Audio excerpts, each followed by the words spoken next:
Welcome to rSlash Entitled Parents, where two entitled parents have intercourse in their daughter's bed.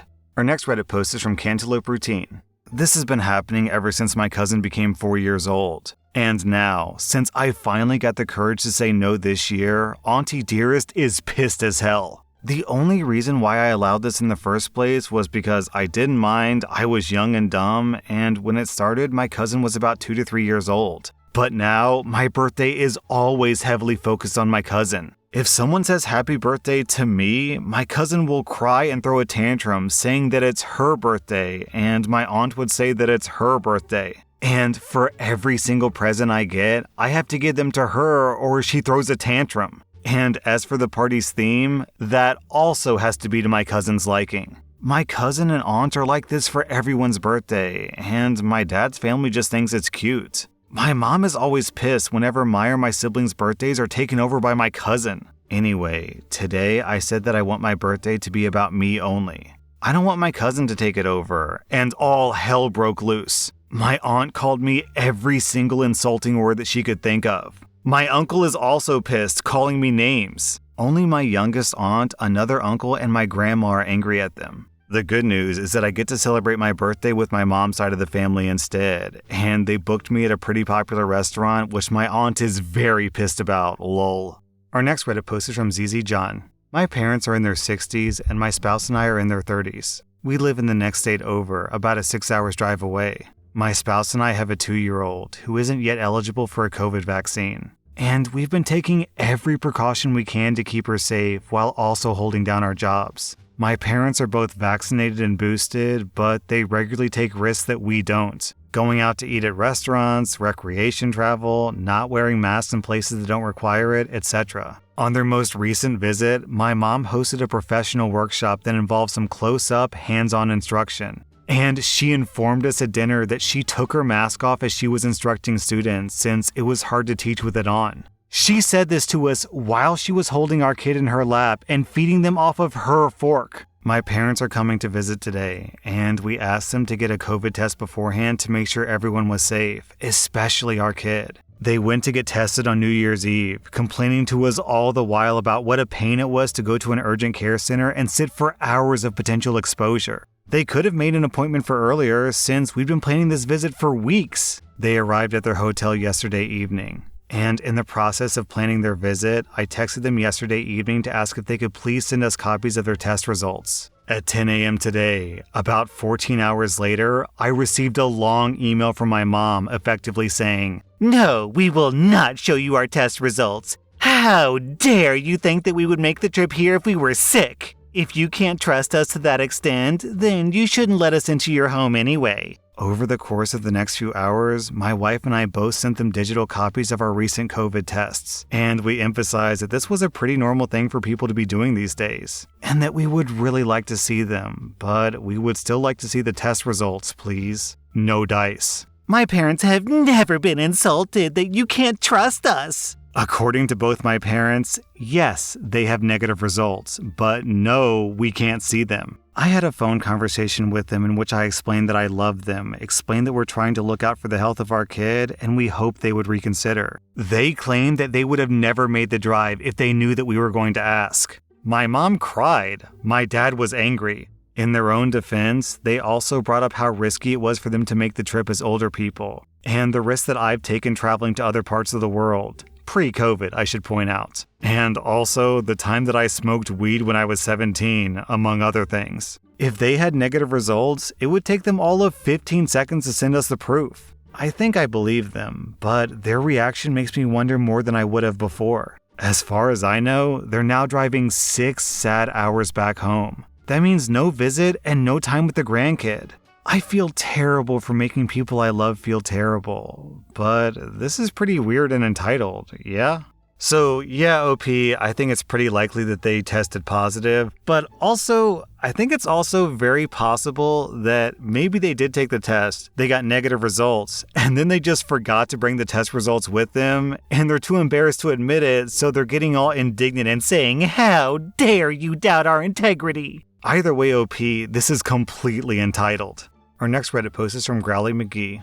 My mom has crossed the line a lot so far because I'm seemingly her worst enemy, but the new one is this. She's ramped up her bedroom life substantially to the point of being super loud and doing it everywhere in the house. In every room pretty much, and it grosses me out. I don't have an issue with adults or parents having love lives or being in functional relationships, but I do have an issue with them doing it in the very place that I sleep. Less than 2 hours before I sleep there. My siblings have come back home for the holidays, which means I've been sleeping on the sofa. My parents passionately hugged on that very sofa, loudly while me and my siblings were in another room. The place where I rest my head, my face to sleep, they screwed there. They did it literally less than a few hours before I would sleep there, knowing that I'd sleep there. I feel grossed out by it. Again, not due to the fact that they have love lives or even have needs, but the disrespect. They're doing it where I sleep. Am I being unreasonable here? I feel like due to my mother's unceasing vendetta against me, it's some sort of dominant/power play claim on the house and the spaces. Much like with her belongings, her making a lot of noise,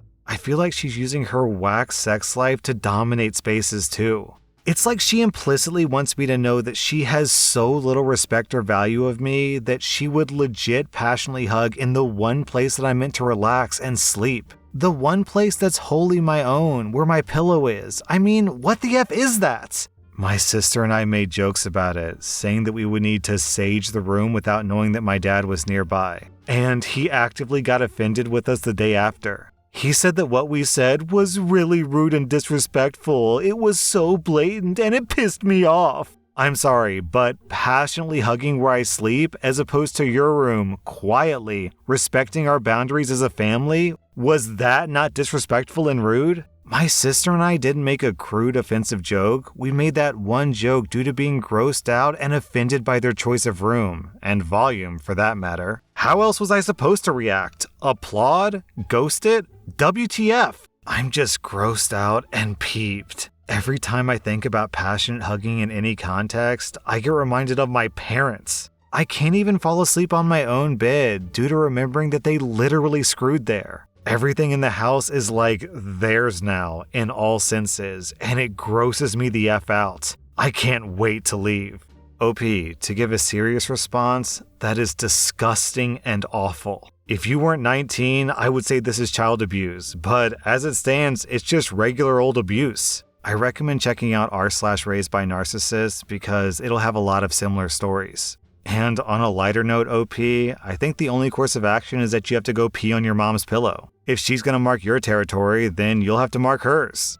Our next Reddit post is from Ivy1991. So this story started around 2 to 3 years ago when I bought myself an early Christmas present. It was a Hogwarts bag because I'm a huge Harry Potter nerd. When this story started, I had a steady schedule at work, usually 8 a.m. to 2 p.m. So at this time, this 11-year-old girl, her entitled mother, and I would all wait at the bus stop together, and then ride the same bus, although they got off a few stops before me. We never really spoke until the second day that I had my new bag. On this day, I also wore my Gryffindor scarf and my Hogwarts hat because it was freezing. So the little girl looked at me with a face that I can only describe as fascination. She said, "Mom, look at that girl over there. You said merch is only for kids, but she looks amazing." When I overheard this, I smiled at her. The entitled mother didn't say anything, but she gave her daughter a mean look. The little girl ignored that and walked over to me and said, "I really, really like your bag, and your hat is amazing. Where'd you get that?" Stop bothering that lady. I said, "It's not a problem at all." Then I started answering her questions, and we started talking about Harry Potter and that I was just her age when I started reading it and so on. This went on for a few weeks whenever we were at the bus stop together. Then the entitled mother learned that we live in neighboring apartment complexes, and she asked if I would be okay with picking up her daughter in the morning. The entitled mother worked from home, so she could start working earlier if I brought her daughter to the bus and ride to school with her. I said, "Sure, why not?" and we exchanged numbers. That way, I could inform her if I was ever sick or if I needed to cover a late shift. This worked like a charm. I bonded quite well with the girl and she began to call me auntie. I was totally okay with that. The problem began when I started my new job in October. The first few weeks were training. My training also started at 8 a.m., but after that I would have a flexible schedule and start somewhere between 7 a.m. and 11 a.m. I told the entitled mother this information in September. When I called the entitled mother to remind her that she needs to bring her daughter to school again, this conversation happened. Keep in mind that by this point, her daughter was 14. Hey, entitled mother, I wanted to remind you that my schedule changed, so I can't pick up your daughter anymore. But I need you to. I changed my hours and I can't change them again. I'm already on the kick list. I will never understand how she managed to get herself on the kick list for constantly logging in late when she works from home. I said, hey, your daughter is 14 by now. I'm sure she can cross the road and get off the bus on the right stop. No, please tell your job that you can only start at 8 a.m. so that you can bring my daughter to school. Entitled mother, listen, I can't do that because being flexible was a criteria for getting the job. But my daughter likes you a lot. She really enjoys the bus rides with you. Your daughter knows that she can call me anytime to hang out or when she needs help with homework. I should add that the entitled mother does not help her daughter with homework.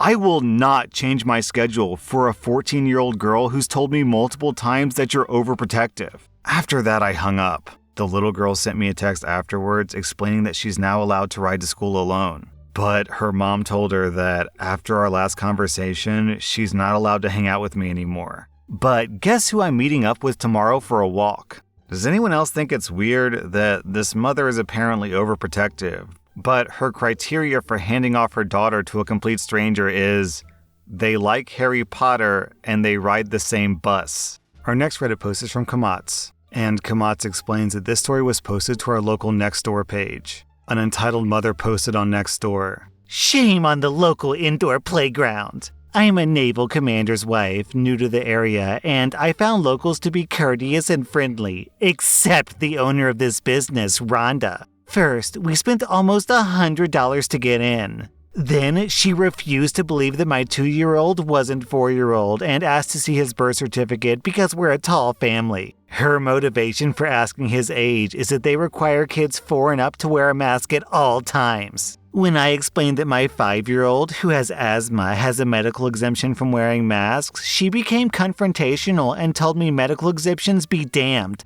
Wear the mask or get out. We had literally been indoors for less than 10 minutes, so knowing that my child can't have his breathing restricted by a mask, especially when running and playing, I requested a refund. She began yelling at me that we would not be getting a refund, and if we didn't leave, she would call the authorities. I explained that, regardless of our financial affluence, $91 for 10 minutes was ludicrous. Her response was, "Don't worry, honey. The first will be here soon enough for you and your trailer trash husband to collect your welfare check." What the actual hell? How can this Karen run a children's business? And one that doesn't recognize nor accommodate persons with disabilities? And when did military brass officers become trailer trash? And then, after this entitled mother got absolutely roasted in the comments, someone shared the business owner's side of the story. Rhonda posted, "In the 6 years that I've run a business, I've only asked customers to leave twice. The first time, the person arguing with me backed down and complied with my request regarding our safety rules and policies. Yesterday, though, I had a family of anti-maskers that repeatedly removed their masks, complained when we asked them to put them back on, and then eventually just blatantly refused while at the top of the play structure. My exasperated staff came to me, and I went to the adults at the top of the play structure and asked them to put their masks on or leave the play area. One guy just blatantly refused. I then said, if you don't leave the play area or put on a face mask, then I'll have to call the police to escort you off. I kid you not, he said, go for it, and I did. They didn't believe me, and they hurriedly got their shoes on while I was on the phone, so I canceled my request. But before leaving, the woman yelled at my staff for a good 5 minutes before I intervened. She continued to yell at me and call me various names for 15 minutes about disability and how horrible I was for ruining her family outing. I asked several times for her disability papers, which she never produced but claimed that she offered to show me. She wanted me to fix the situation and do the right thing, but never explained what she thought that I was supposed to do to fix the fact that they were buttholes. I tell you what, not a single business enjoys enforcing mask mandates. Just don't be a butthole about it. It's kind of weird to hear people argue that if you make a certain amount of money, that automatically means that you're not trailer trash. Because, I I watched Tiger King Season 1, and those people were loaded. We're talking million-dollar facilities, and pretty much every single person on that show was straight trailer trash. So, sorry Karen, it doesn't matter how high-ranking your husband is. If you act like trailer trash, you're trailer trash. That was rSlash Entitled Parents, and if you like this content, check out my podcast where I publish the exact same episodes. Also, hit that subscribe button because I put out new Reddit videos every single day.